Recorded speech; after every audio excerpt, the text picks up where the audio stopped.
Hey, welcome to State of the Hack. I'm Nick Carr from the Advanced Practices team. And I'm Christopher Glyer, Chief Security Architect. And we're joined today by the core analysts and authors to the APT38 report, Nalani Frazier and Jackie O'Leary. Welcome. So we wanted to spend a little bit of time sitting with you, getting the background for how a report like this comes together. But what we always like to start with is a little bit of your background, if you wouldn't mind, like just how you got here to FireEye specifically. A lot of people like to know that story, and then what you do for the company. Sure. Nalani Frazier. I'm the manager of the advanced analysis team here at FireEye Threat Intelligence. Been working in information security for about 10 years now, so a long time.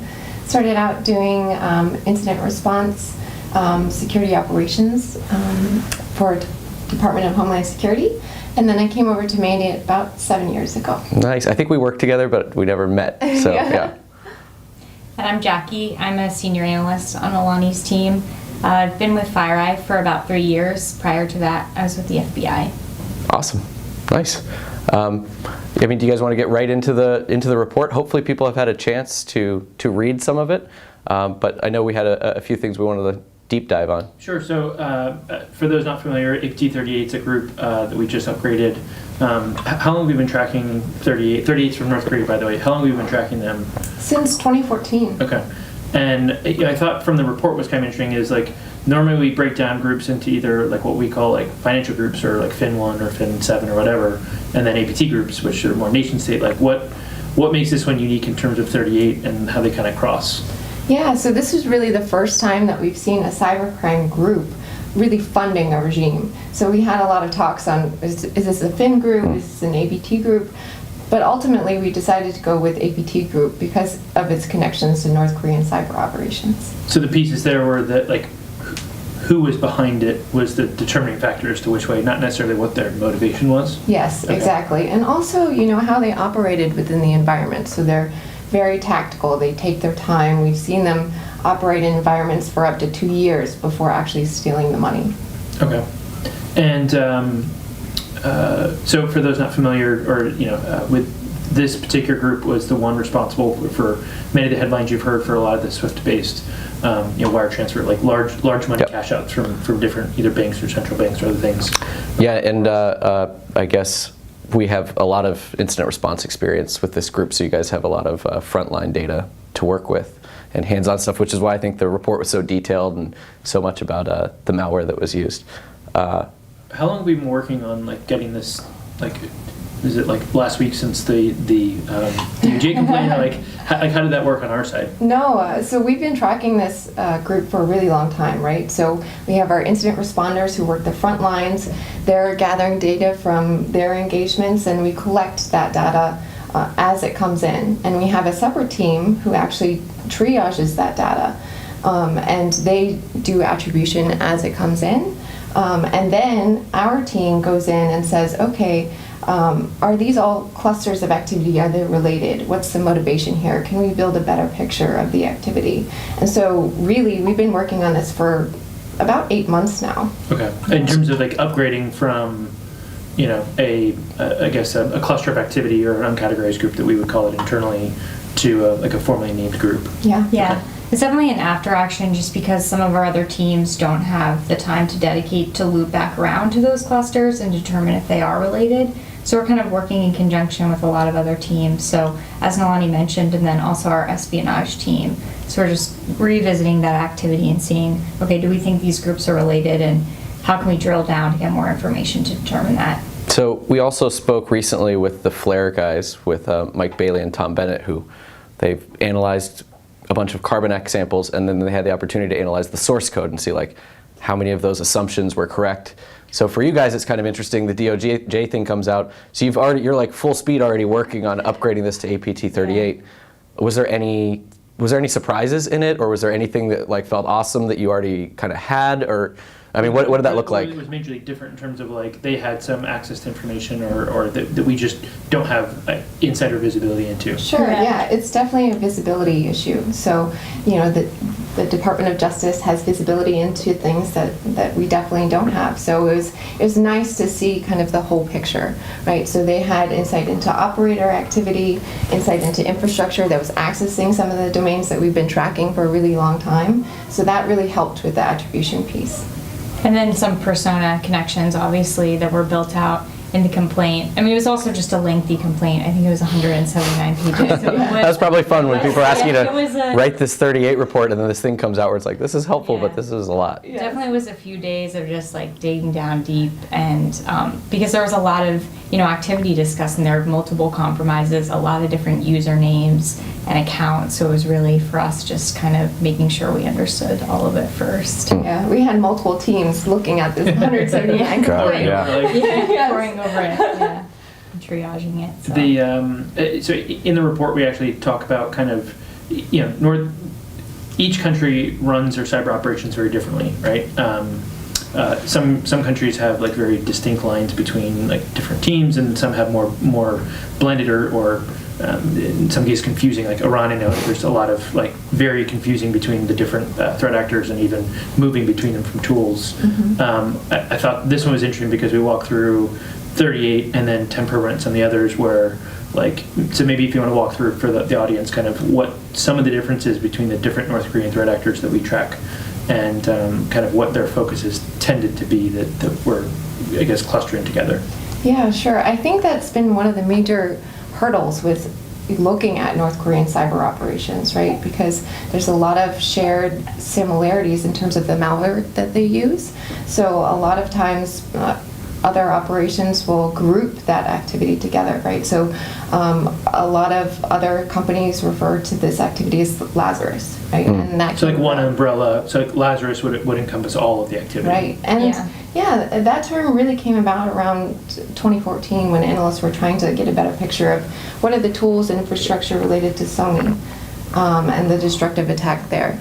But really, over time, there were malware similarities, between the different malware families, but the motivations between the different operations really diverged. Have we seen of any of the, so we track APT38, another group we call temp.hermit, and then additional activity that is publicly attributed, I guess, to Lazarus. Sure. Have we seen between those three clusters them actually use the same tools, or is it just code overlaps or similarities but not the same? Yeah, mostly it's just code overlaps. Okay. So pieces of the code that weren't exactly used in different malware families, or there are similarities in terms of how they structured the code, but not exactly the same code family. Okay. Yeah, the code families are interesting to me between like just North Koreans in general. It's like a throwback to APT1 days with building everything in-house. One of the things that I thought was cool from your presentation was hearing about like almost unnecessary code families, like taking publicly available tools and wrapping them in all of this additional, all these additional layers that really make it uniquely theirs. It's like, it helps maybe with evading detection, but then it makes it so like signature APT38 that it's an interesting trade-off, because I was just shocked again to see it like, I think there's like, 30 malware families, but like 24 code families in the report. It's just... Well, it's like the polar opposite to like APT32, who uses some custom stuff, but mostly like... They can get away with everything public, yeah. Right, and I think that really speaks to their development resources, right? They have the time to write these really small utilities that you could just get publicly, right? Yeah. But no, they're really concerned with evading, detection, so Sure. they're going to make their own. So how, obviously we've been tracking them for several years now. What are some key things that stand out to you guys in terms of how they've changed over those years in terms of either the operations or sophistication, complexity? Like what does that look like or morphed into? Yeah, so I think one thing that really stood out to me was we first saw them in 2014, and they were targeting banks, which we know they've always done. But one thing that really stood out was they weren't necessarily attempting fraudulent transactions, and they weren't necessarily even like targeting SWIFT systems, but they were still using tools that they would use in later compromises, to compromise, to target SWIFT or to conduct fraudulent transactions. So it seemed as if around that time they were gathering information. They were mostly like reconnaissance operations, getting comfortable with being inside the compromised environment, learning different systems within banks and things like that. Yeah. And also just with the timing of that, as Nalani talked about with, the emergence of Lazarus in 2014, well, we're seeing APT38 going all the way back to that time. So we know that they've had that distinct mission and targeting for, a fairly long time.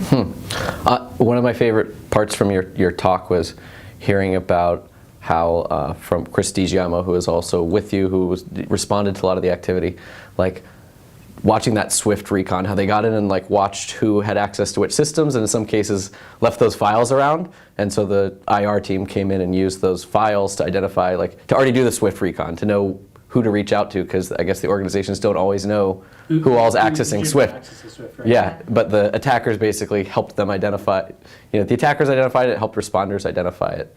And for those not familiar with Swift, it's think of it as like a messaging protocol that banks use to communicate with each other intent to send money. And the way they actually send the money is through, say, like a wire transfer, right? But the communication mechanism is through Swift. So if you can send the message, then the wire transfer occurs. So getting access to those systems is critical in a network if you want to actually then have a cash out operation, because you can then effectively initiate the rest of the downstream components by messaging to the other bank the intent of, so many people think you actually transfer money through Swift, and I just wanted to clear that up because Got it.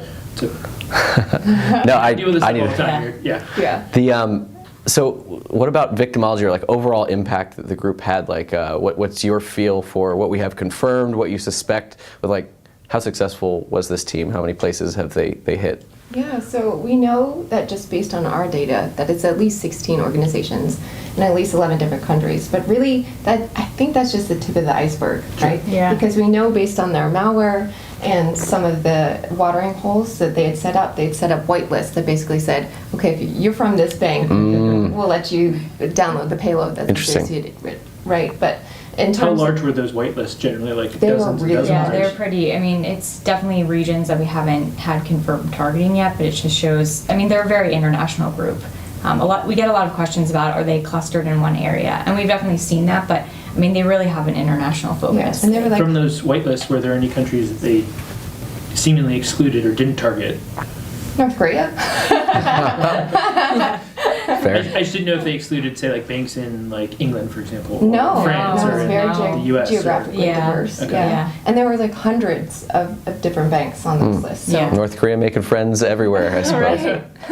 Interesting. Wow. Yeah. It's. I guess the thing that seems to really separate them, or separate from a lot of things I've responded to. I've never responded to this group. Is their destructive activity at the end, or they're just like disregard for all the norms. So I'm curious if you guys can color some of that, like what that really looks like and how impactful that's been.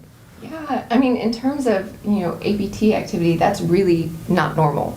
So in terms of espionage, usually we see espionage actors go in, they'll find the information that they're looking for and quietly exit, right? So maybe they'll delete logs to cover up their tracks, but not in the sense that we see with APT38 in terms of really burning the house down, right? Yeah. So like in one example, we saw them target an organization and they knocked off 10,000 workstations and servers. They caused employee workstations to blue screen, and phone services went down, and critical systems went down, and really caused havoc throughout the network. What do you think is the purpose? Is it mass chaos? Is it distracting from being able to attribute? Is it like counter forensics, or is it really just like chaos? Yeah. Yeah, it's a couple of different reasons. So it's definitely to impede like any later forensic investigations, but I think also it's just because they've attempted to transfer massive amounts of money, and they need as much time as possible to launder that money. And so as much time as they can buy with the destruction of those systems really helps. And is that a new, that's relatively new, I guess, change or shift in their tactics, right? Like they haven't necessarily always been doing the destructive portion. Correct. Yeah. What other kind of disruptive things have they done? Well, I think one thing that's interesting about the group is amidst all the destruction, they're still doing kind of like evasion techniques. One interesting thing they really did, like after they transferred funds, before they deployed destructive malware, was they actually deployed a copy of Dark Comet, so like a publicly available backdoor that we've seen a million groups use. Yeah. And we assessed that they may just have been trying to ping AV, and so when investigators came in, they were like, "Oh, let's look at that first." I mean, it's interesting. Or a total like half-assed deception job, like this was like, dark comment. All right, let's peace. throw in a false flag here, you know. But they're balancing all those things at once, you know, which I think is super interesting for a group. Yeah, and the command and control for that sample called out to a legitimate bank, right? So, So there are just as many like red herrings. Weird. in there. Well, yeah, it's certainly a unique set of tactics, and it's not successful. Stop all the file deletion stuff. It's bad if you're watching. But yeah, anything else you guys wanted to discuss? I mean, I thought it's such awesome content. I hope people have taken the time to look through the report and just see the massive amount of work that goes into this. yeah. So- I think, we want to make sure that it's not just us that's doing it, right? So we have a whole team of incident responders who are bringing in the data. We have, intel analysts who are sitting along all those people who are triaging the data as it comes in.